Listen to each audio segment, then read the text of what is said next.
pretty messy back here.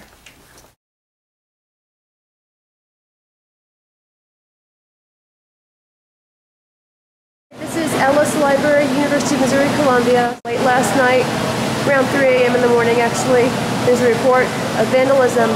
About 7 fires were started in the building, mostly in the circulation area and the current periodicals reading room. Apparently it set off quite a lot of sprinklers. The floors became very wet. So let me go ahead and just take you on a tour around. Our main colonnade, this is right in front of our front door, going straight back to the end of the library. You can see we have some tables set up for drawing books. Apparently some people have been here for hours, moving chairs out of their way, taking up carpet tiles, and turning on dehumidifiers.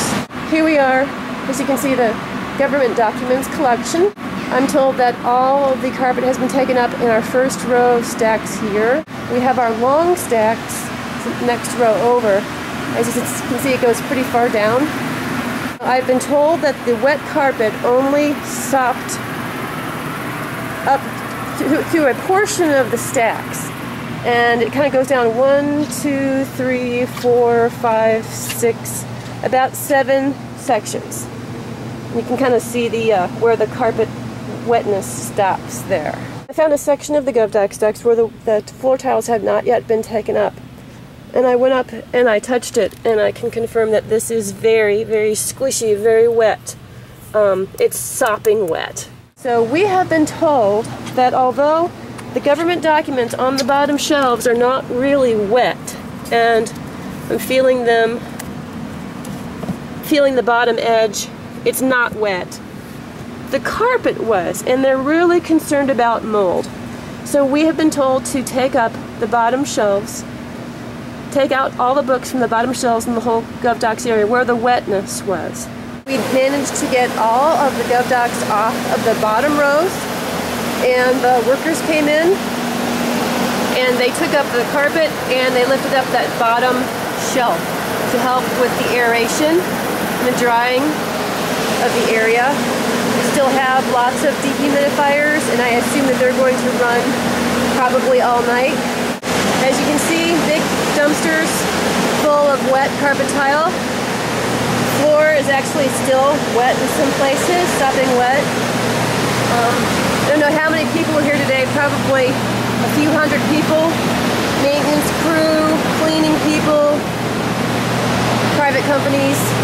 This is the government documents area after 2 days of working on it to get the damp or wet books up off the bottom shelves and fanned up onto countertops. What you see here are some soil surveys that we had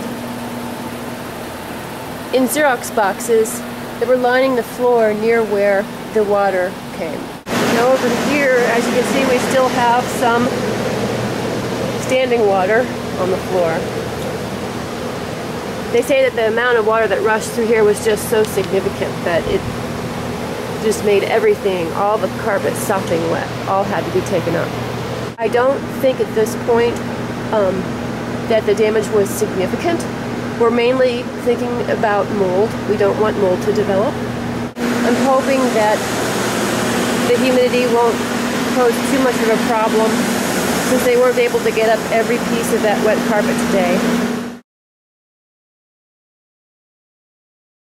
Today is September 29th, 19 days after we experienced arson in our library, and I'm taking this video to show the condition of the government documents area. So there was a river, I guess, of water going this direction, right into our document stacks. This is our main aisle that accesses the government documents that we have here on the first floor. I'll just take you down and show you what some of these aisles look like now.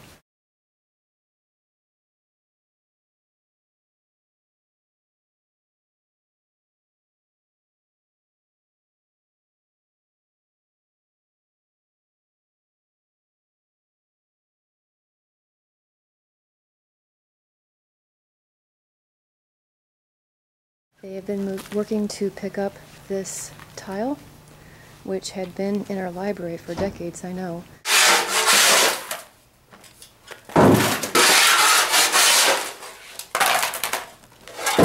We are going to have to remove all of our documents and dismantle the shelving so that they can get the rest of that green tile out.